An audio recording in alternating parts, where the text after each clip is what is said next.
안녕하세요. 저는 두 아이를 키우고 있는 평범한 40대 주부입니다. 얼마 전 저는 제 인생에 결코 있을 수 없을 거로 생각한 일을 겪었어요.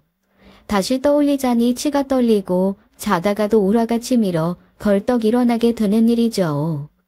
남편은 범생이과로 연애 때부터 재미없고 시시하다 싶은 사람이었지만 성실하고 책임감이 강한 사람이었습니다. 술, 담배도 하지 않고 친구들 만나는 재미보다는 집에서 자기만의 시간을 갖고 취미를 즐기던 사람이었어요. 연애는 재미없지만 결혼하면 그 사람에게 기대 안정적이고 편안한 가정을 꾸릴 수 있겠다 싶더라고요. 그래서 연애한 지 1년 만에 결혼했고 11살의 딸과 9살의 아들을 두고 있습니다. 남편은 생각했던 것만큼 가정에 충실하고 무엇보다도 아이들에게 100점짜리 아빠였어요. 학교에 간 후 아이들은 아빠와 보낼 주말을 월요일부터 기대할 정도로 아빠와의 시간을 기다리곤 했습니다. 아빠, 이번에 문구점에 새로운 야구카드 나왔는데 그거 사고 캐치볼 하러 가자. 안 돼. 너는 지난주에 아빠랑 같이 자전거 타러 갔다 왔잖아. 이번 주에는 나랑 파스타 먹고 인생 네컷 찍기로 했단 말이야. 그럼 다 같이 가서 캐치볼도 하고 파스타도 먹고 야구 카드도 사고 사진도 찍으면 되지. 그건 싫어. 윤우는 맨날 내가 좋아하는 거 할 때만 빨리 집에 가자고 하거나 자기가 하고 싶은 거 하자고 한단 말이야. 그럼 이렇게 해야겠다. 토요일은 어차피 윤호가 야구를 시가니까 윤혜랑 놀고 일요일은 윤호랑 놀고. 그래, 좋아. 서로 아빠랑 단둘이 시간을 보내겠다고 싸우는 통에 다른 집은 이해 못할 고민을 가지고 있기도 하죠. 주변에서도 남편처럼 가정적이고 애들한테 헌신하는 사람도 없다고 입을 모아 말할 만큼 좋은 아빠였습니다. 누군가는 애들이 그렇게 아빠 껌딱지라 엄마인 제가 편할 거라고 부러워하는 사람도 있었고요. 그건 맞는 말이에요. 남편이 그렇게 아이들과 함께 시간을 보내주면 저는 주말이라도 얼마간 제 자유시간을 가질 수 있었거든요. 그러던 어느 날 남편이 토요일 저녁에 오랜만에 친구들을 만나 늦게 들어온다고 하던 날이었습니다. 친구를 만나 술 한잔 마시는 것이 거의 연례 행사 같은 사람이라 그런 날 하루쯤은 늦어도 신경 쓰지 않는 편이에요. 미리 이야기해주기도 하고 또 그렇다고 너무 늦게 들어오는 것도 술에 취해 인사불성이 되는 사람도 아니라서요. 준영이가 장가 간다네. 어머, 준영 씨가? 드디어 결혼하는 거야? 누구랑? 같은 회사에서 일하던 사람인데 그쪽은 재혼인가 봐. 이혼하자마자 입사해서 일하다가 준영이 그게 반해서 3년 만에 결혼하자 했다더라고. 잘 됐네. 준영 씨 나이가 벌써 45이다. 사람만 좋으면 재혼이 대순가? 그래서 오늘 오랜만에 다 같이 모이는 거야? 날이 날이다 보니 달라치 날 잡아 축하 겸 모이자더라고. 그래서 좀 늦을 것 같아. 알았어. 그렇다고 너무 분위기에 휩쓸리지 말고 적당히 마시고. 당신이 뭐 그렇게 많이 마실 사람도 아니지만. 알았어. 애들한테 잘 이야기해줘. 윤혜가 토요일 저녁에 볶음밥 해달랬는데 미안하네. 볶음밥이야 다음날 해줘도 되는 거고. 쓸데없는 걱정하지 말고 재밌게 놀다 와. 준용 씨한테 축하한다고 꼭 말 전해주고. 남편의 오랜 친구 중에 그 나이 되도록 아직 결혼을 못한 친구가 있었거든요. 뜻이 있어서가 아니라 어쩌다 보니 원하는 짝을 만나지 못해 주변에서 걱정 아닌 걱정을 샀던 친구예요. 그런 친구가 결혼하게 됐다고 하니 한마음 한뜻이 되어 축하해주기로 했다기에 그런가 보다 했습니다. 그렇게 토요일이 됐고 아빠의 볶음밥이 없어 서운해하는 아이들 마음은 오랜만에 치킨으로 달래주던 밤이었어요.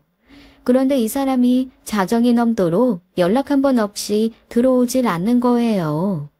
결혼 생활 13년 동안 한 번도 그런 적이 없어 당황스럽기도 하고 또 얼마나 걱정이 됐겠어요. 아무리 전화해도 받질 않고 문자 메시지를 읽지도 않아 결국 그 늦은 밤 남편 친구의 아내에게 연락하게 되었죠. 여보세요? 요네 엄마, 무슨 일이야? 미안해요, 소리 엄마. 선우 씨도 오늘 모임 같이 간 거로 알고 있는데 혹시 선우 씨는 들어왔어요? 소리 아빠? 아직 안 왔지. 어휴, 그이들 오랜만에 모여노는데 그렇게 빨리 들어오겠어? 요네 엄마, 그것 때문에 아직 잠도 못 자고 있었던 거야? 냅둬. 들어올 때 되면 들어오겠지.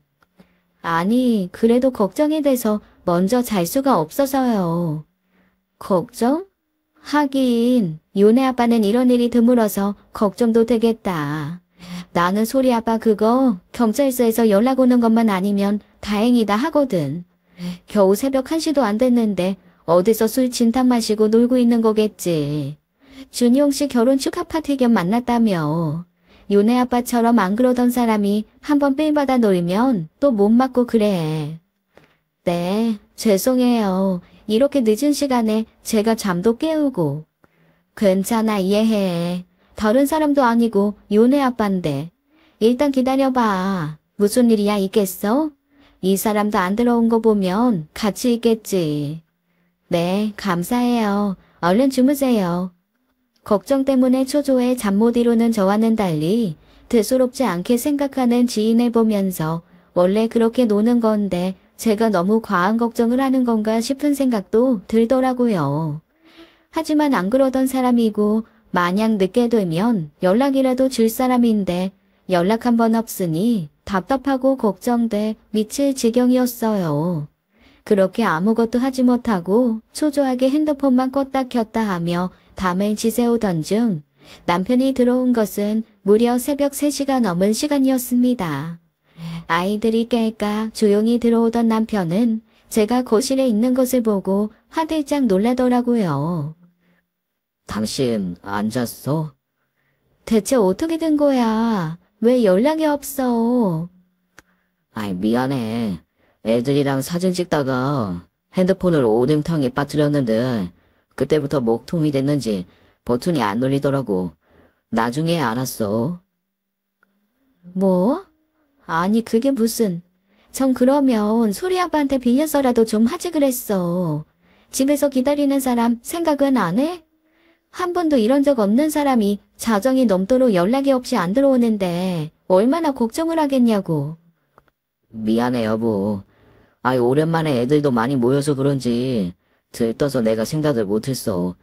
당신한테 친구들 만나러 간다고 했으니까 괜찮다고 생각하고.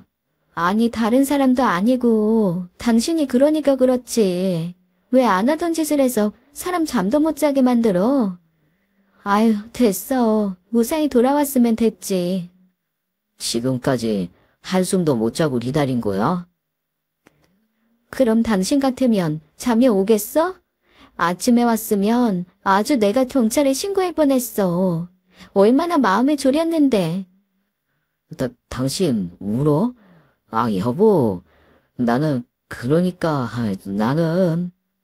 됐어. 얼른 씻고 들어가서 자. 오늘 애들 데리고 배드민턴 치러 간다고 약속해놓고 언제 일어나려고.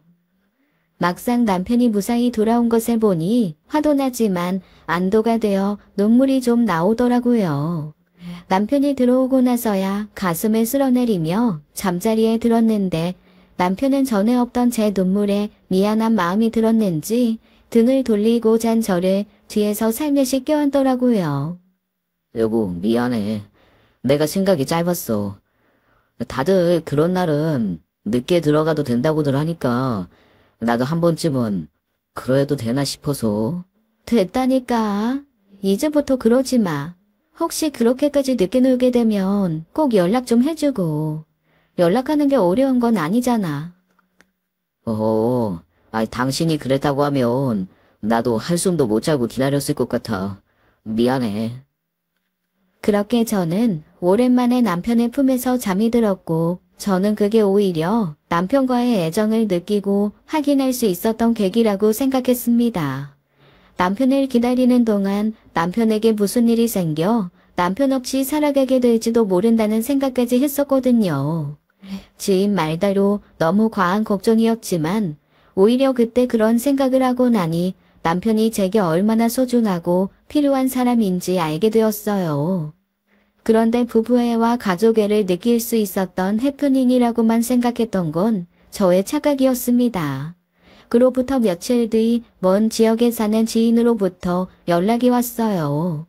그 사람은 남편 친구의 부인으로 같은 지역에 살 때부터 알고 지낸 막역한 사이였지만 타지로 이사간 후에는 얼굴 본 지 좀 된 사람이었죠. 요네 엄마, 나야, 수지 엄마. 지금 통화 돼? 수지 엄마, 웬일이야? 무슨 일 있어? 내가 정말 어이가 없고 열받는데 내 얼굴에 침 뱉기라 털어놓을 데가 없어서 전화했어. 며칠 전에 이 사람들 만난 거 알지? 알지. 그때 윤혜 아빠도 갔었는데. 그럼 윤혜 엄마는 그 자리가 준용 아빠 총각 파티 자리인 줄 알고 있었어? 그냥 축하 겸 오랜만에 동창회처럼 만나는 자리라고 생각했는데 총각 파티 어때? 그것도 아주 추잡스럽고 더럽게 논 총각 파티였대. 노래방에서 여자들 불러다가 끼고 놀면서 아주 쭈물떡거리고 아주 내가 추잡스러워서 내가 그걸 어떻게 알았게? 그게 또 무슨 자랑이라고. 슬지 아빠가 술에 취해서 동영상으로 찍었더라. 아주 하나같이 고주망태가 되어서 핵을 망치칸 춤추면서 젊은 여자들이랑 노는데 내가 아주 마음 같아선 준용 씨 결혼도 엎어버리고 싶은 심정이야. 그런 이야기는 못 들었는데? 당연히 윤혜 아빠는 모르지. 윤혜 아빠가 어디 그런 자리에 낄 사람이야? 자정도 전에 집에 들어간 사람이 그 추태를 받겠어? 아마 윤혜 아빠가 왔으면 천년 오정도 식을 판이더라. 나는 어쩌자고 저런 화상을 끼고 살아야 하는지. 이혼 한 해 만에 하는데 얼굴만 봐도 정말 우라통이 치밀더라고.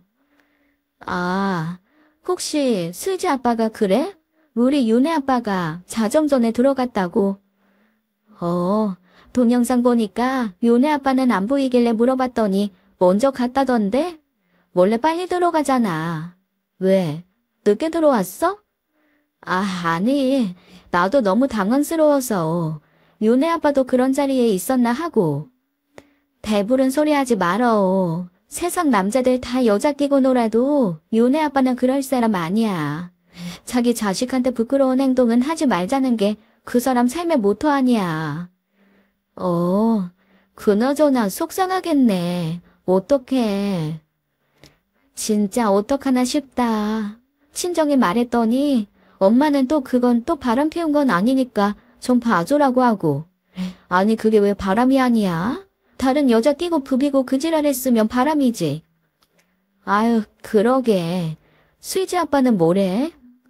뭐라고 하긴 뭐라고 해. 아주 내가 미쳤었다. 한 번만 봐달라. 손이 발이 되도록 싹싹 비는 거. 내가 꼴도 보기 싫어서 회사 도시락도 맨밥만 싸주고 있어. 쌀도 아까워 그 인간은. 그렇게 한동안 지인의 하소연을 듣는데 저는 머릿속에 하나도 들어오지 않더라고요. 자정 전에 집으로 돌아간 것으로 보인다던 남편이 집에 돌아온 것은 새벽 3시가 넘어서였으니까요. 유흥에 취미가 없던 사람이라 믿었고 지인의 말대로 남편이 여자를 끼고 논다는 것은 상상도 할 수 없어 믿었는데 그 이후 자꾸 제 마음속에 불안과 의심이 싹트기 시작했습니다. 결국 남편을 불러다 이야기했죠. 그러자 제가 알게 될 줄은 몰랐는지 남편은 크게 당황하더라고요. 맞아. 근데 나는 그 자리에 없었어. 그건 진짜야. 슬지 엄마도 그랬다며. 나는 안 보였다고. 분위기상 애들이 여자들 부른 건 어쩔 수 없어서 말리지 못했는데 당신도 알다시피 그런 자리 너무 부담스럽고 재미없어서 바로 나왔어. 물어봐. 나는 아예 그 여자들 얼굴도 본 적 없는데. 그런 말이 안 맞잖아. 자정 전에 나간 사람이 왜 새벽 3시가 넘어서야 들어와? 그건 선호랑 준태랑 같이 있다 와서 그런 거야.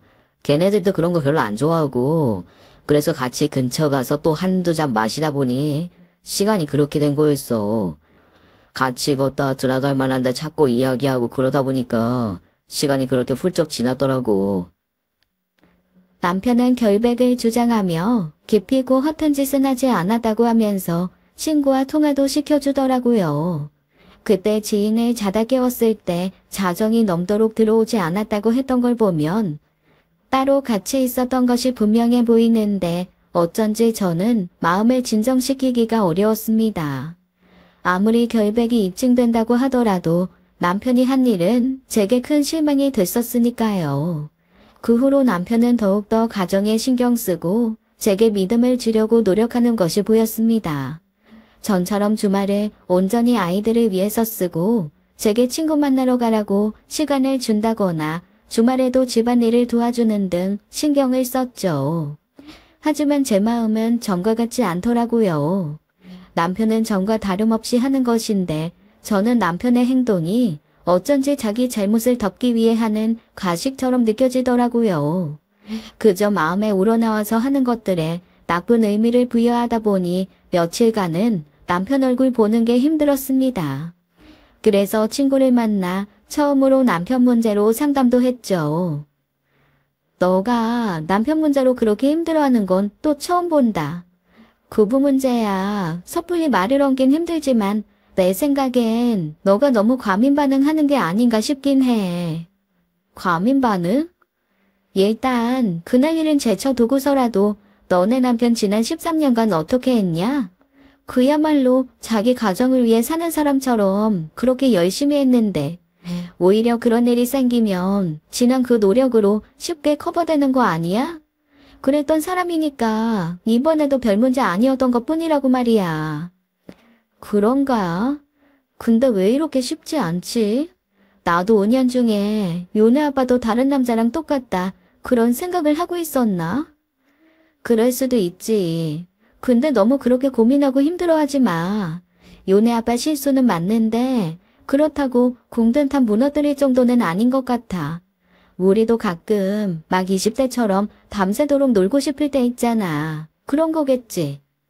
그런 거겠지? 친구를 만나고 돌아오는데 엄마한테 연락이 오더라고요. 친정이 가까워 자주 보고 연락하는데 엄마가 연락하는 건 대개 애들이나 애들 아빠 때문이었습니다. 이번에도 저한테 말도 없이 애들을 데리고 친정 부모님과 점심을 함께 먹고 온 거예요. 김서방이 오는 길에 참 맛있어 보인다고 사과를 사다 줬는데 너무 맛있더라. 너네 아빠도 오늘 사위 덕에 맛있는 점심 먹었다고 기분이 아주 좋아. 아, 그래? 나한테 말도 없이 갔네. 예, 너 김서방한테 잘해. 그런 사람이 어딨니? 자기 와이프가 말 안 해도 안에서 처갓집 식구 챙기는 남편. 그거 진짜 복이야. 그리고 이건 김서방이 말하지 말라고 했는데 그래도 너는 알고 있어야지. 효주 이번에 해외 나간다고 용돈을 50만 원이나 줬다더라. 뭐? 50만 원? 아니 놀러가는 애한테 무슨 용돈을 그렇게 줘. 평소에 처제 용돈 신경 못 써서 미안하다고 이왕 놀러가는 거 먹는데 아끼지 말라고 줬대. 김서방한테는 아는 채 말고 그저 너는 네 남편이 처갓집 식구를 자기 식구처럼 챙기는구나. 그런 생각만 하면 돼. 친구는 물론이거니와 양가 부모님들에게도 두터운 신뢰가 있는 사람이라 어느 순간 그런 고민으로 마음을 잡지 못하는 제가 배부른 투정을 하고 있는 것처럼 느껴지더라고요. 무엇보다도 제 가족에게 잘하고 아이들에게 좋은 아빠인데 더는 그런 고민이 필요 없다는 생각도 들고요. 그렇게 그 일이 없었던 것처럼 평범한 일상을 보내던 중 토요일에 아들의 야구 교실에 데려다 주기로 했던 남편이 약속이 생겼다고 교대를 해달라더라고요. 드문 일이었지만 갑자기 약속이 생길 수도 있으니 별 생각 없이 보내줬는데 전에 만났던 오랜 친구를 만난다고 해서 좀 탐탁치 않긴 했습니다. 솔직히 여자를 끼고 놀았다던 그 사람들에게도 실망이 컸어요. 뒤에서야 여자를 만나든 뭐라든 신경 쓸 필요 없지만 알게 된 이상 사람이 달라 보이는 건 어쩔 수 없더라고요. 마음 같아선 그런 사람들이랑 어울리지 말라고 하고 싶었는데 오랜 친구인데 남편의 인간관계에 이러쿵저러쿵 입대고 싶지 않아 그냥 꼭 놀러 참고 보내준 겁니다. 그런데 그날 친구를 만나러 다녀온 대로 남편이 좀 이상해진 거예요. 원래 그렇게 자기 볼일을 보고 돌아오는 날이면 아이들과 함께 시간을 보내주지 못한 것에 미안해하며 밤늦게까지 아이들과 시간을 보내곤 하는데요. 그날은 이상하게도 씻는다고 들어간 화장실에서 너무 오랜 시간을 보내는 겁니다. 똑똑. 여보, 여보, 뭐 하는 거야? 왜? 왜긴 왜야. 지금 씻는다고 화장실 들어간 지 1시간째야. 미안. 목욕하느라 시간 가는 줄을 몰랐네. 목욕탕은커녕 사우나 같은 곳도 오래 있기 힘들어 가지 못하는 사람이 느닷없이 애들이나 쓰는 욕조에서 목욕하느라 늦었다는데 얼마나 황당하던지요. 이상한 것은 그뿐만이 아니었습니다. 그 뒤로 집에서도 멍하게 앉아있거나 딴 생각하는 것처럼 보일 때가 많았어요. 안 돼. 죽었잖아, 아빠. 뭐 하는 거야? 미안해. 아니, 이게 왜 안 되지? 분명히 아빠가 눌렀는데.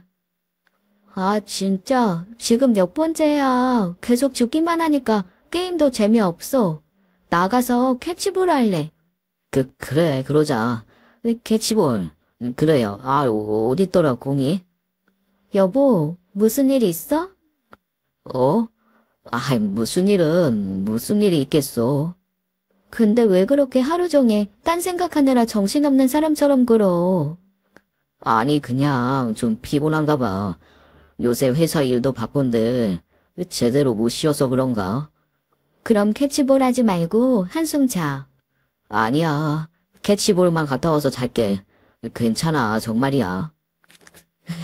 아무리 봐도 남편의 행동은 수상하기 짝이 없었습니다. 그리고 의심의 싹이라는 게 정말 무서운 게 뭐냐면요. 한번 그렇게 남편을 의심하고 나더니 두 번째, 세 번째는 너무 쉽다는 거예요. 왜 요즘 안 하던 짓을 하며 사람을 당황하게 만들지? 왜 자꾸 신경 쓰이는 행동을 해서 사람을 불안하게 만들지? 그러니 남편의 행동에 더 시선이 가고 그럴 때마다 남편이 정 같지 않다는 생각이 들었습니다. 도저히 이건 아니다 싶어 애들 재우고 나서 남편 불러다 이야기를 했어요. 무슨 일이야? 솔직하게 말해봐. 무슨 일이냐니? 당신 무슨 일 있잖아. 우리가 뭐 하루 이틀 같이 살아? 우리 자그마치 13년을 같이 살았어. 당신 속 뻔히 보인다고. 지금 무슨 문제 있는 거 아냐. 그러니까 종일 멍 때리고 밥 먹듯이 한숨 쉬고 그러지. 내가 그랬어? 그게 실은. 무슨 문제인지 남편은 답답할 정도로 한참을 머뭇거리다 어렵게 입을 열더라고요. 남편이 오래 고민한 문제는 다름 아닌 단역 문제였습니다. 회사 사정으로 갑자기 남편이 사는 곳에서 3시간 거리의 지역으로 발령이 난 거였어요. 그것도 지금 사는 곳에 비해 편의시설이 한참이나 부족한 시골이었죠. 그곳에는 아들이 좋아하는 야구 교실도 없고 딸이 즐길 수 있는 문화시설도 없었어요. 갑자기 그게 말이 돼? 회사에는 제대로 말해본 거야? 결혼을 안 한 사람도 있을 거고 이제 신혼 즐기는 사람도 있을 텐데 이만한 애들 있는 당신 보고 그 시골로 가라는 게 말이 돼? 애들 교육은 어떻게 하라고? 회사 사정상 일단 우리 팀에서 발령을 가야 하는데 우리 팀에 유일하게 결혼 안 한 정배는 아픈 엄마 모시고 사는 입장이고 이제 막 결혼한 수찬이는 아내가 이혼을 불사한다는데 어떻게 해. 나머지는 나랑 고만고만한 처지인데 왜 다들 안 가고 싶은 눈치고. 그럼 당신도 안 가고 싶은 눈치만 풍겨. 뭘 당신이 가겠다고 나서. 고민이 되지. 길지도 않고 2년만 갔다 오면 승진도 보장해준다고 하고 승진이 보장되면 그만큼 월급이 오르는데 앞으로 애들 교육비는 더 들 텐데 당연히 더 좋겠다 싶으니까. 아니 그래도 그렇지. 나랑 상의를 하고 결정하든가. 나도 고민만 해본다고 한 건데 그게 나도 모르게 올라가서 수리가 된 거야. 정말 답답하고 기가 막힌 상황이었죠. 전혀 예상하지 못한 상황에 시골 발령이 이사라니요. 그래도 남편이랑 둘이면 큰 문제는 아니었겠지만 학교 생활 잘하고 있는 애들 문제가 있으니 쉽지 않았어요. 남편이 특히 고민하며 괴로워한 이유도 그것이었습니다. 회사 사정상 발령이 불가피한데 그렇게 해서 달라질 환경이 과연 아이들에게 좋은가 싶었던 거예요. 애들이 아빠를 좋아하니 함께 사는 게 최고겠지만 애들도 나름의 사회생활을 배워가는 중인데 부모의 문제로 갑작스러운 환경 변화를 주고 싶지 않았던 거죠. 게다가 저는 일도 그만둬야 하는데 그만큼 부부의 수입이 줄어드는 문제도 있었고 그곳에는 제가 마땅히 할 수 있는 일도 없는 데다가 마음을 기댈 만한 친구도 없는 곳에서 살 자신이 없었습니다. 결국 오랜 대화와 고민 끝에 우리는 주말 부부를 택할 수밖에 없었어요. 아이들이 익숙하고 즐겁게 생활하는 학교를 옮길 필요도 없고 지금 즐겁게 배우고 있는 야구나 댄스 같은 학원도 계속 다닐 수가 있고요. 남편이 조금 피곤하겠지만 주말마다 온다면 2년 금방 갈 것 같더라고요. 남편만 혼자 보내는 게 마음이 걸리고 미안했는데 남편은 이제야 살 것 같다는 표정을 하면서 연신 고맙다고 하더라고요. 진짜 고마워. 당신이 받아들여주지 않으면 어쩌나 얼마나 고민했는지 몰라. 받아들여야지 뭘 어쩌겠어. 상황이 이렇게 됐는데. 난 그냥 당신이 걱정이야. 나도 애들 데리고 가겠지만 말이 3시간이지 매주 왕복 6시간이나 되는 거리를 왔다 갔다 한다는 게 그리고 거기 아무것도 없는데 당신이야말로 괜찮겠어? 나야 뭐 밖에서 하는 취미도 없는데 집에 갔다 와서 텔레비전도 보고 책도 보고 일주일 금방 가지. 이해해줘서 고마워. 나는 솔직히 이직을 해야 하나 그런 생각까지 했는데. 살다 보면 이런 일도 있고 저런 일도 있는 거지. 2년 생각보다 금방 갈 거야. 애들이 당신이랑 떨어지지 않으려고 할까봐 그게 걱정이네. 그렇게 저희는 팔자에도 없을 것 같았던 주말 부부 생활을 하게 되었습니다.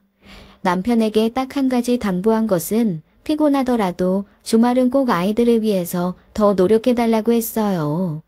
귀찮고 피곤하단 이유로 한 번 미루면 쉽게 2번이 되고 그러다 보면 한 달에 아이들을 만날 시간이 2번밖에 안 되는 거잖아요. 어려서 아빠와 유대감이 깊은 아이들이지만 그렇게 떨어진 기간 때문에 관계에 변화가 생길까봐 걱정도 되었고요. 처음엔 남편 없이 보내는 시간이 낯설고 아이들도 불안해하며 다소 힘들어했지만 차츰 적응해 나갔습니다. 남편은 금요일 저녁에 와서 일요일 저녁에 되돌아가는 생활을 했어요. 처음엔 그게 너무 고될 것 같았는데 오히려 아이들을 무엇보다 만나다 보니 유대감이 더 깊어지는 것 같더라고요. 애들은 전보다 더 아빠를 만날 주말을 기다리고 매일 영상통화를 하면서 그리움을 달래다 보니 떨어져 지내는 시간이 그렇게 힘들지만은 않았습니다. 여보세요? 여보, 퇴근했어? 방금 퇴근하고 집에 들어왔어. 애들은 뭐해? 애들도 방금 막 밥 먹고 이제 숙제한다고 앉아있네. 당신 밥은 어떻게 하고 있어? 지난주에 당신이 싸준 걸로 밥 해먹고 있어. 내가 냉동실에다가 전부 라벨지에 뭐가 뭔지 써서 얼려놨거든? 그러니까 귀찮더라도 냄비에 넣어서 좀 끓여서 먹어.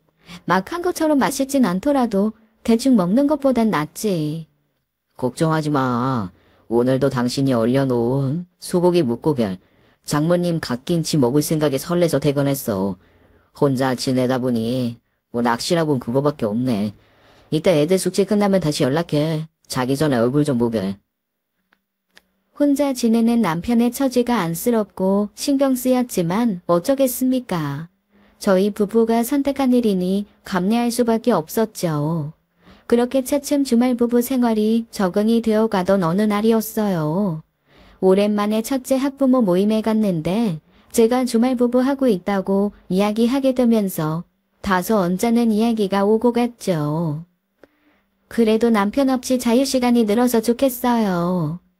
좋긴. 남편 외지에 보내놓고 매일 얼마나 불안할 거야? 불안하긴. 요네 아빠 사랑꾼의 가정적인 거 모르는 사람도 있어요? 불안하긴 하지. 나 같아도 불안할 것 같은데. 내 지인 중에도 그렇게 금술 좋은 부부였는데 주말 부부하다가 서로 초원해지고 결국 남편 바람나서 이혼한 케이스도 있는데. 맞아. 미혼하고 부부가 같이 살아야지. 그렇게 떨어져 살면 괜히 안 그러던 사람도 이상한 생각하게 된다더라니까. 요네 엄마야, 애들이 있으니 혼자 있는 것도 아니고 바빠서 딴 생각 못한다지만 남자가 일하고 들어와서 반겨줄 사람도 없는 빈집에 있다 보면 딴 생각 안 하겠어? 꼭 바람이 아니더라도 말이야. 그렇게 살다 보면 오히려 혼자 있는 게 편해서 못 돌아가는 일도 있대. 침대 혼자 쓰다 이제 곁에 누가 있으려니 잠자리부터 힘든 거지. 뭐 말이 좋아 3대가 덕을 쌓아야지만 하는 일이다. 그러는 거지. 사실 그게 무슨 부부 생활이야?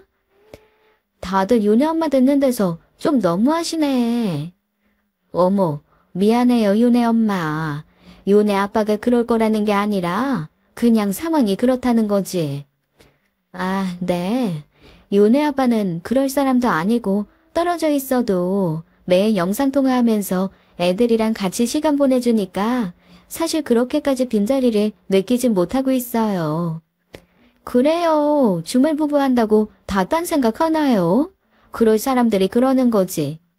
자연스레 요즘 애들 아빠가 없다는 이야기를 하다가 주말 부부 이야기까지 나온 터라 괜히 그 이야기 꺼냈다고 후회했어요.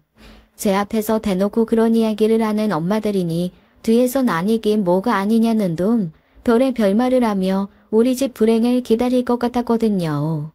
저도 그런 불안이 전혀 없던 것은 아니었습니다.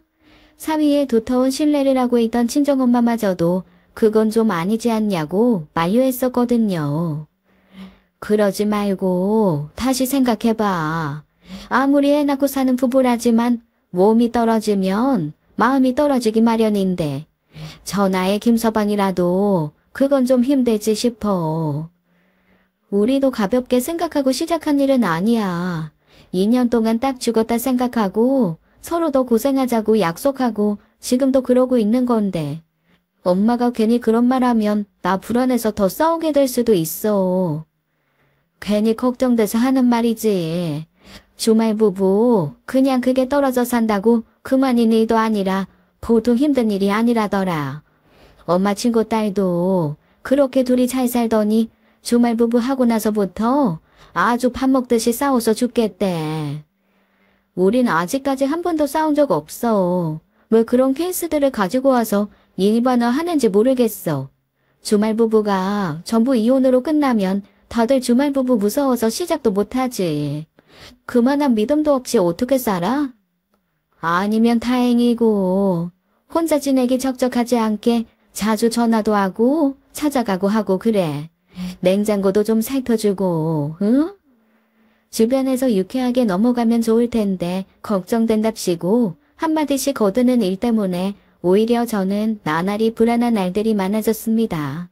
매시간 전화를 하던 남편이 전화가 없을 때 금요일에 오던 사람이 피곤해서 자고 토요일에 출발하겠다고 했을 때 집에 와서도 평소보다 더 서둘러 돌아가려고 하는 것 같을 때 저는 괜히 남편에 대한 불안을 키우고 있었어요. 그럴 수도 있지 하고 넘어갈 수 있는 일을 왜 저러지 하고 의심을 키운 것이죠. 그러다 보니 저도 모르게 남편이 다른 남자들과 다를 바 없이 외로운 마음에 허튼 생각하는 건 아닌가 그런 생각을 하게 됐고 그 마음은 결국 남편에게 말도 없이 남편을 찾아가기까지 했어요. 반차를 내고 회사를 나와 아이들을 친정엄마에게 맡긴 뒤 남편에게 내려갔습니다. 가면서도 혹시 남편이 집에 없으면 어쩌나 아니면 누굴 데려다 함께 있으면 어쩌나 그런 불안이 있었죠. 초인종을 누르고 남편이 나올 때까지 얼마나 긴장했는지 몰라요. 갑작스레 찾아온 저를 맞이한 남편은 어리둥절한 얼굴로 놀라 저를 바라보더라고요. 여보, 갑자기 무슨 일이야? 그냥 서프라이즈. 같이 저녁 먹고 싶어서. 엄마가 당신이랑 오붓한 시간 보내라고 당신 좋아하는 아롱사태찜 해줬거든. 아, 진짜? 잘됐다. 나 마침 저녁 먹으려던 참이었거든. 어떻게 딱 맞춰왔네. 아이, 그래도 연락은 하고 오지. 나 회사 일 때문에 늦게 들어오는 날도 있는데. 들어가니 남편이 넓은 거실에 테이블 하나 놓고 제가 해다 줬던 반찬에 밥을 먹고 있었더라고요. 남편이 지내는 집은 사택으로 사실 한 가족이 살아도 될 만큼 넉넉한 크기의 집이에요. 그래서 제대로 가구를 채우지 않으면 텅 비어있고 어쩐지 쓸쓸해 보이는 느낌이 없잖아 있거든요. 어차피 2년만 살 거고 남편 혼자라 거실에 작은 텔레비전 하나, 테이블 하나만 놓고 새게 된 건데 거기 앉아서 반찬통 2개 꺼내놓고 흰밥 하나에 먹고 있는 남편을 생각하니 눈물이 핑 돌더라고요. 그것도 다 처자식 먹여 살리겠다고 하는 일인데 아무도 없는 집에서 텔레비전 소리를 동무 삼아 부실하게 밥 먹는 가정이라니 남편이 너무나 짠해 보였습니다. 이게 뭐야? 국도 없이 반찬이 이거밖에 없어? 아이, 9분 다 먹어서 없더라고. 이게 어때서? 당신이 고기 듬뿍 넣고 만들어준 장조림에 멸치볶음이면 밥 한 그릇 그냥 뚝딱 하는데. 속상하다 진짜. 난 그것도 모르고. 왜 그래? 무슨 일 있었어? 그냥 당신 이렇게 혼자 고생하는데 나는 쓸데없는 생각이나 하고 한심하다 싶어서. 왜? 당신이 뭐가 한심해? 나는 당신한테 애들 맡기고 혼자 편하게 지내는 것 같아 미안해 죽겠는데. 차장님이 그러시더라고. 주말 부부는 서로한테 너무 큰 짐을 부담하게 한 것 같아. 미안해 오래 못한다고. 우리도 서로 그렇게 생각하는 거지. 이해해. 너무 마음 쓰지 마. 애들은 내일 학교 가야 돼서 못 데리고 왔어. 나는 오늘 내일 반차 써서 내일 오후에 출근하려고. 피곤하게 무슨 이런 서프라이즈를 해. 그래도 기분은 좋다. 얼른 먹자. 장모님 아롱사태찜. 그렇게 제 속도 모르고 싱글벙글한 얼굴로 반찬통을 들고 좋게 들어가는 남편을 보면서 결심했습니다. 남들이 아무리 뭐라 그래도 제가 아니면 누가 남편을 믿어주겠냐고요. 가정적이고 허튼 생각하지 않는 남편 없다고 입을 모아 칭찬했던 것처럼 2년 주말 부부 생활을 보란듯이 아무렇지 않게 보내주겠다고요. 그렇게 주말 부부 생활을 한 지도 수개월이 흐른 무렵이었습니다. 우연히 마트에서 남편 회사 동료의 아내분을 만난 거예요. 그런데 그분은 저를 보고 무슨 일이냐는 듯 놀라며 그러는 겁니다. 어머, 윤혜 엄마, 여긴 어쩐 일이야? 다시 온 거야? 네? 저 어디 간 적 없는데요? 어머, 그래? 나는 남편 따라 온 가족이 같이 간 줄 알았지. 아, 갑작스러운 발령에 저희도 미처 준비가 안 돼 있기도 했고 애들 교육 문제도 있어서 당분간은 주말 부부로 지내기로 했어요. 이번 주에도 남편 오기로 해서 장 좀 보러 온 거고요. 그래? 근데 자기 정말 괜찮아? 뭐가요? 아니, 그 회사에 지원 없는 발령이 어딨어. 게다가 발령지 들어보니까 그런 데는 사회경험 쌓는 입사 초년생들이나 보내는 곳이라던데. 난 윤혜 아빠가 거길 지원했다길래 대체 무슨 사정인가 궁금하던 차였거든. 애들도 있는데 그 시골 생활을 어떻게 하려나 싶어서. 네?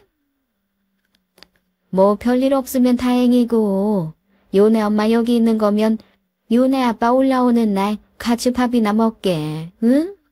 아, 네. 그걸로 그 지인과는 헤어졌지만 저는 한동안 그 자리에서 벗어날 수가 없었어요. 뭔가 머리를 쾅 치고 간 충격에 모든 사고가 정지된 것만 같았거든요. 회사 사정 때문에 어쩔 수 없이 누군가 가야 하는 발령에 떠밀리듯 가게 됐다고 고심하던 남편의 얼굴이 떠올랐습니다. 저는 장을 보다 말고 차로 돌아와 다른 회사 지인에게 회사 발령 체계나 발령제에 관해 물었어요. 그랬더니 그 지인이 했던 말처럼 대개 발령이 나더라도 같은 도내에 가까운 지역으로 이루어지는 게 보편적이며 그마저도 지원하지 않는 경우 가정이 있는 가정들은 보내지 않는다고 하더라고요.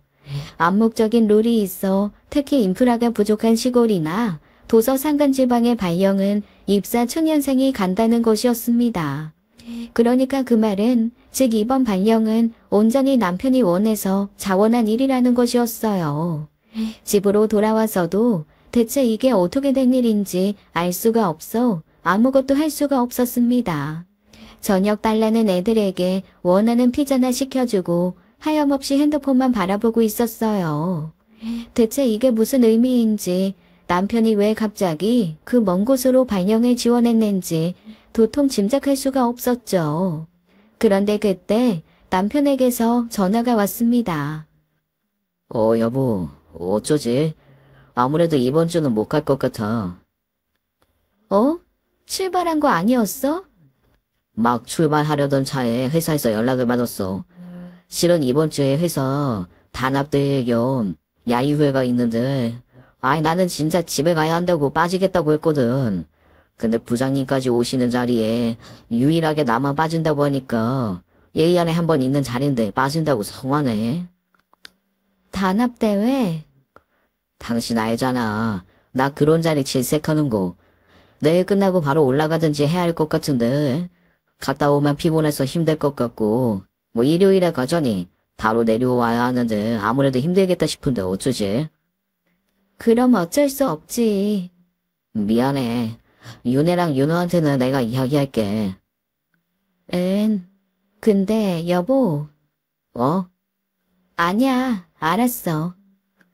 그 발령이 당신이 지원해서 가게 된 거라는데 맞냐고 물어보고 싶었습니다. 그런데 입이 안 떨어지는 거예요.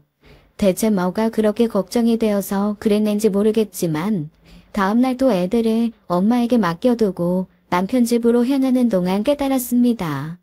저는 남편이 또 거짓말을 할까봐 두려웠던 거예요. 이미 이렇게 큰 일을 거짓말로 시작한 남편인데 제가 알게 될 경우도 대비를 해놨겠죠. 그러면 저는 또 남편의 늘어난 거짓말에 속아 넘어갈지도 모르고 그게 아니면 실망만 하게 될 것 같았어요. 그러니까 남편이 솔직하게 이야기해 줄 것 같다는 생각이 들지 않았던 겁니다. 그래서 남편이 단합대회를 갔다는 날에 조용히 남편이 머문 사택을 방문하게 된 거였어요. 그곳에 방문한다고 해서 답이 있는 건 아니겠지만 적어도 당장 집에 아무것도 못하고 있는 것보단 훨씬 나을 것 같았습니다. 단합대회 간다던 말처럼 남편은 집에 없었고 저는 아무도 없는 집을 천천히 둘러보았어요. 혹시 남들이 말하던 바람의 흔적이라도 찾게 될까 두려워하며 이 방 저 방을 둘러보던 중 저는 문득 뭔가를 깨닫게 되었죠. 없어도 너무 없다는 것을요. 그러니까 흔히 상상 속에서나 등장할 법한 여자의 속옷이라든지 베개의 긴 머리카락, 상간녀가 미처 챙기지 못하고 간 물건 같은 것도 없었지만요. 저를 더 당황스럽고 두렵게 만든 것은 생활감이 없다는 사실이었습니다. 그러니까 그 집은 사람이 사는 집 같지 않았던 거예요. 집 크기에 비해 가구가 없어 더 그렇게 느껴지는 것도 있었지만요. 물기 하나 없이 바짝 말라있는 싱크대 수전이라든지 텅 빈 세탁기나 세탁 바구니, 먼지가 내려앉아 손끝에 하얗게 묻어나는 방바닥이나 텅 빈 냉장고 같은 것들이 그렇게 느끼게 했어요. 걸어놓은 빨래도 없고 싱크대 한켠에 쌓여 있어야 할 저희 집 반찬통도 개수가 부족하고요. 혹시나 싶어 열어본 옷장에는 옷가지가 한참이나 부족했습니다. 그때부터 심장이 미친 듯이 뛰기 시작하더라고요. 제가 간과했던 사실이 있다는 것도 깨달았거든요. 만에 하나 혹시나 여자가 있다고 해도 남편의 사택 비밀번호를 가지고 예고 없이 방문하면 그 증거를 쉽게 잡을 수 있다고 생각했거든요. 아무리 주의하려고 해도 누군가 방문한 흔적은 결국 남기 마련이니까요. 그런데 만약 반대라면요? 남편은 이 집을 저를 안심시킬 용도로 거의 쓰지 않고 그대로 두고 만약 남편이 그 여자의 집으로 가는 거라면요. 그렇다면 저는 이 집에서 그 어떤 증거도 찾을 수 없는 겁니다. 저는 보통 연락하고 가기 때문에 언제든 대처가 가능하고 제가 서프라이즈라고 말없이 방문했을 때는 남편 입장에선 천만다행으로 집에 있었을 때였겠죠. 행위 없었더라도 회사 일을 핑계대며 늦게 들어오면 그만이고요. 생활감이 없는 주방과 먼지가 쌓인 방바닥, 그리고 옷가지가 한없이 부족한 옷장을 바라보면서 의심은 점점 확신으로 변해가는 것을 느꼈어요. 남편에게 연락했지만 전화는 받지 않았고 단합대회가 끝날 시간인 저녁때가 되어서도 연락은 없었습니다. 아무것도 먹을 생각도 하지 못하고 뜬 눈으로 밤을 새우다시피 기다리자 아침이 되어서야 연락이 왔어요. 여보. 미안해. 너무 피곤해서 연락도 못하고 잤어. 그래? 단합대회가 많이 피곤했나 봐. 거리다 끝나고 뒤풀이 하면서 술을 많이 마셔서 오자마자 씻지도 못하고 잤지 뭐야. 술 많이 마셨어? 사장님이 하도 권하셔서 어차피 집에 돌아가도 기다릴 처자식도 없는데 뭘 그렇게 마다하냐고 하시는데 거절하기 힘들었어. 그래서 지금은 어디야? 지금은 집이지. 오늘은 그냥 아무것도 안 하고 쉴까 싶어. 그래, 집이구나. 남편은 제가 사택에 왔다는 것은 상상도 하지 못한 채 거짓말을 했어요. 저는 그때 너무 놀랐던 게 남편이 너무 뻔뻔하게 거짓말을 한다는 거였습니다.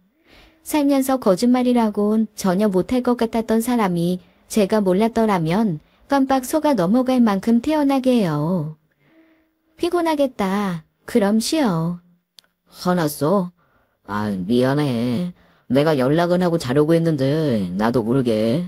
아니야. 좀 피곤해서 그래. 당신 대신 애들이랑 몸으로 놀아주려니 나도 힘이 붙이네. 나 때문에 고생이 많다. 다음 주에는 내가 이번 주에 못 놀아준 것만큼 놀아줄게. 남편과 전화통화를 끊고 저는 보다 확실히 할 필요가 있다는 생각이 들었습니다. 그래서 남편 회사를 찾아가게 됐어요. 주말이라 대부분 없었고 비상 근무를 하는 사람만 있었죠. 남편이 회사에 있단 말을 듣고 찾아왔다는 거짓말로 둘러대니 그 직원이 하는 말이 너무 놀라웠습니다. 남편이 이미 일주일 연차를 써서 월요일부터 회사에 나오지 않고 있다는 거였어요.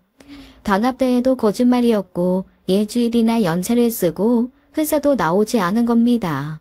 저는 그 모든 것이 믿기지 않았어요. 남편은 그렇게 치밀한 거짓말을 하던 사람이 아니었거든요. 그런 사람이었으면 애초에 주말 부부도 그렇게 쉽게 승낙하지도 않았을 거고 상황이 그렇게 됐다고 하더라도 무슨 장치를 써서라도 빠져나갈 구멍을 만들지도 않았을 거예요. 그래서 저는 남편에게 상관녀가 있을지도 모른다는 사실보다 남편이 그렇게 치밀한 거짓말을 해서 저를 속여왔다는 사실에 더 큰 충격을 받았습니다. 이미 거기까지 확인이 된 이상 더는 가만히 있을 수가 없었어요. 사실은 집에 와 있다는 제 말에 사색이 되어 도착한 남편은 당황한 기색이 역력했습니다.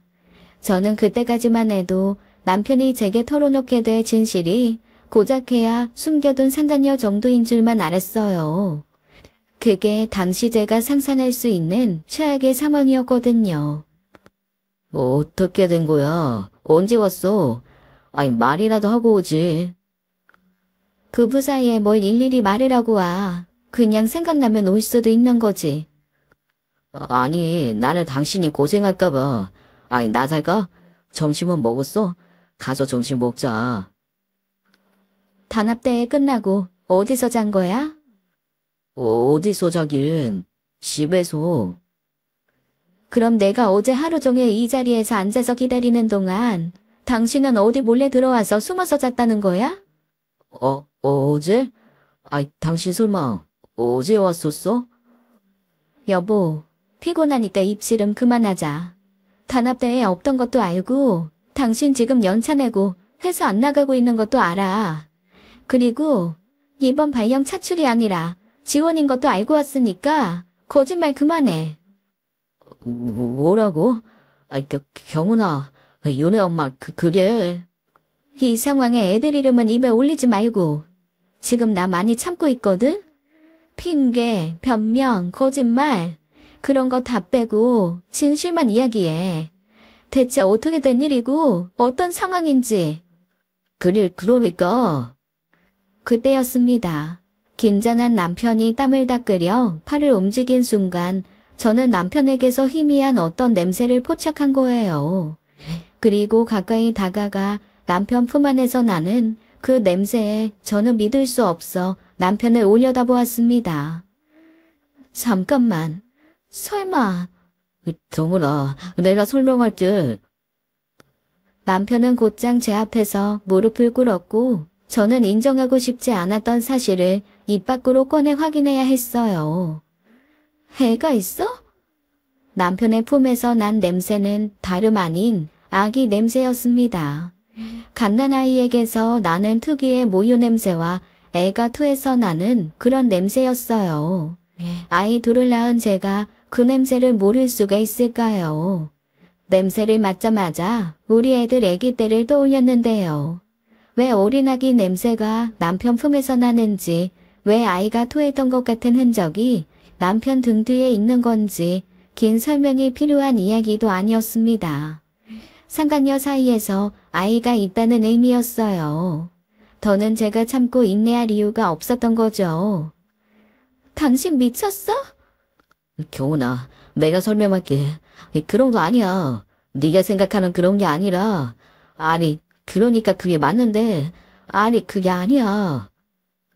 남편은 말 그대로 무릎을 꿇고 앉아 두 손 모아 빌다가 허공에 내졌다가 제 생각이 맞다고 하다가 아니라고 하는 등 정신이 없었습니다. 제가 당장이라도 나가버릴 거라고 생각했는지 제 다리를 붙들고 울면서 그러는 거예요. 딱 한 번이었어. 진짜 딱 한 번. 당신이 용서하기 힘든 실수를 한 건 맞는데 그게 이렇게 될 거라고 상상도 못했어. 남편이 털어놓은 이 사건의 전말은 그랬습니다. 그러니까 남편의 오랜 친구가 결혼한다며 축하 모임에 가겠다고 했던 그날이었어요.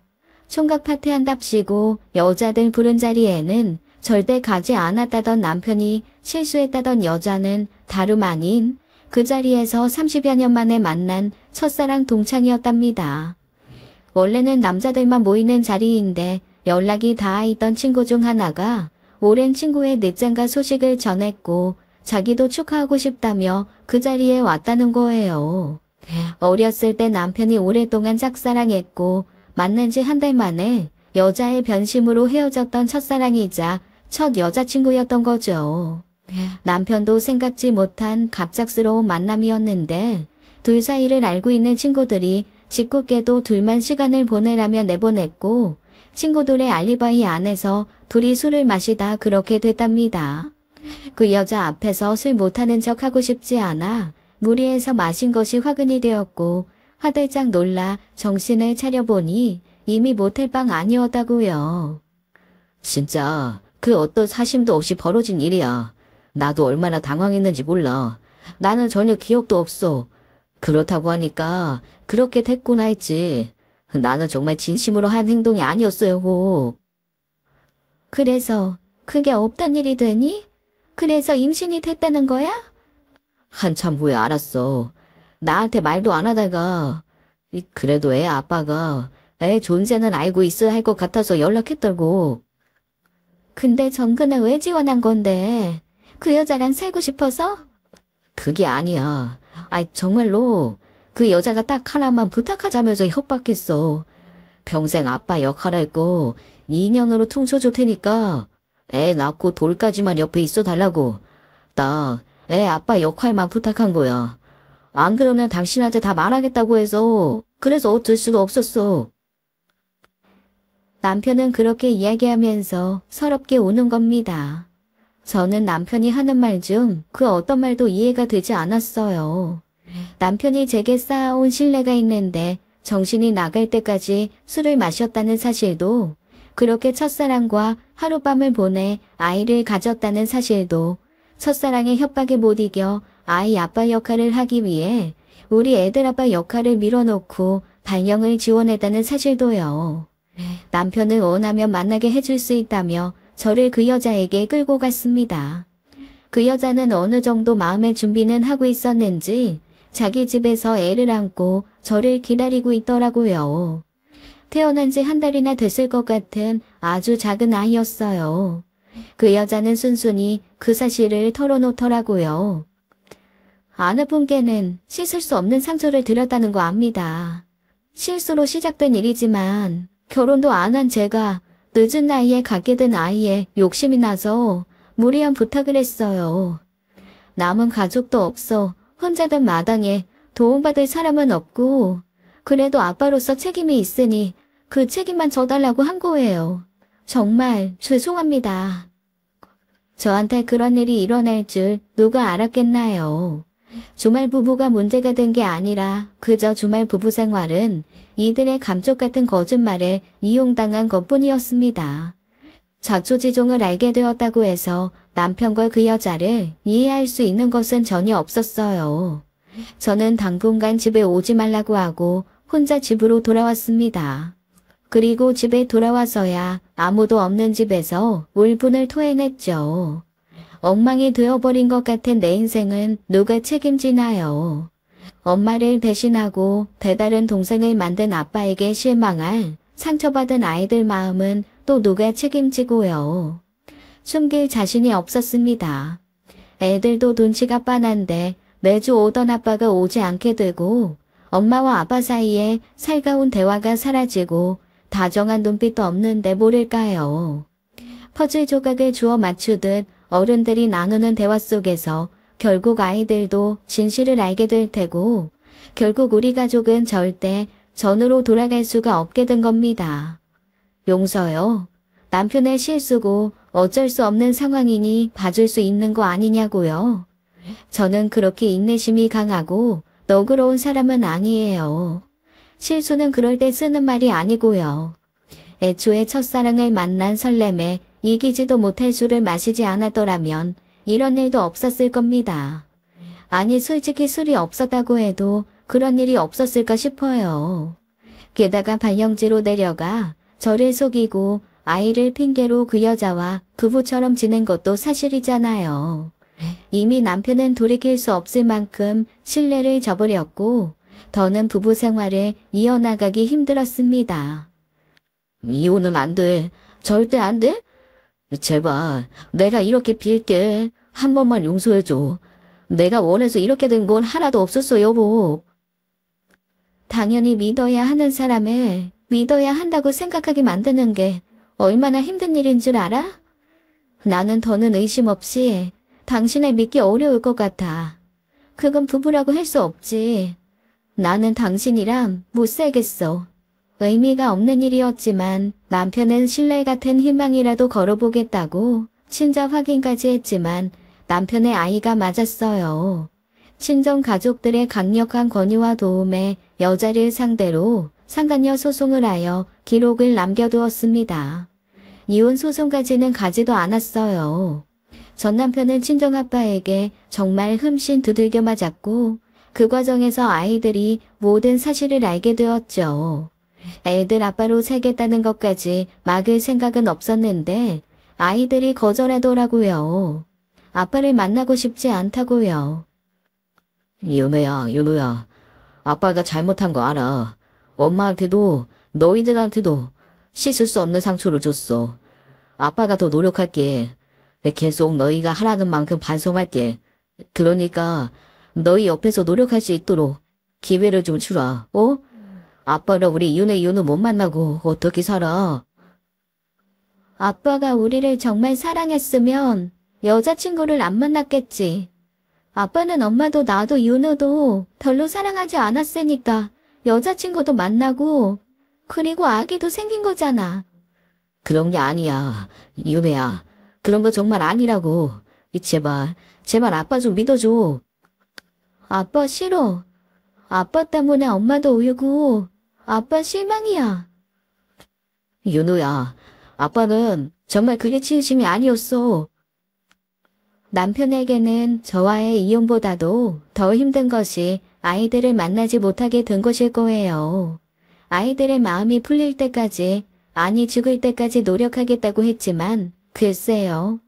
상간녀는 애초에 남편과 결혼할 생각이 없었답니다. 아이를 좋아하지만 비혼주의자라 자연히 포기하고 산 건데 여태껏 앞선 남자친구들에게서도 생기지 않던 아이가 갑자기 생긴 거라 그냥 아이 욕심에 한 일이었다더라고요. 그래서 남편과 그 이상 어떠한 관계 진전도 없었고 제가 알기론 그 일 이후로 연락도 하지 않는 걸로 알아요. 자기가 죄인이라며 재산 분할도 없이 전부 제게 넘겼고 양육비도 책정된 것보다 훨씬 많이 보내고 있습니다. 시어머님은 그 사택에서 거의 죽지 못해 살고 있다며 넌지시 용서를 구하길래 그럴 일 없을 거다 칼같이 자르고 차단한 지 오래예요. 이젠 흰밥 하나에 반찬 2개나 놓고 혼자 밥 먹던 남편의 눈물 짓던 제가 아닙니다. 저는 아직도 이 악몽 같은 시간에서 완전히 벗어나지 못하고 있어요. 다른 사람도 아니고 철석같이 믿던 남편에게서 당한 일이라 사람 자체에 대한 신뢰가 사라진 것 같아요. 엄마는 벌써 재혼 이야기를 꺼내며 더 좋은 사람 만나면 된다지만 저는 남자라면 이젠 이골이 나고 상종도 하기 싫어졌습니다. 애들 생각해서라도 재혼은 절대 안 할 생각이지만 그렇다고 전 남편에게 여지를 주고 싶은 생각도 전혀 없어요. 시간이 약이라곤 하는데 대체 저는 얼마나 많은 시간을 견뎌야 이 악몽에서 벗어날 수 있을지 모르겠습니다. 정말로 시간이 지나면 아무렇지 않게 웃을 수 있는 날이 오긴 오겠죠. 지금까지 사연 읽어주는 남리였습니다. 끝까지 시청해주신 여러분 감사드리며 저희는 다음 사연으로 돌아올게요. 감사합니다.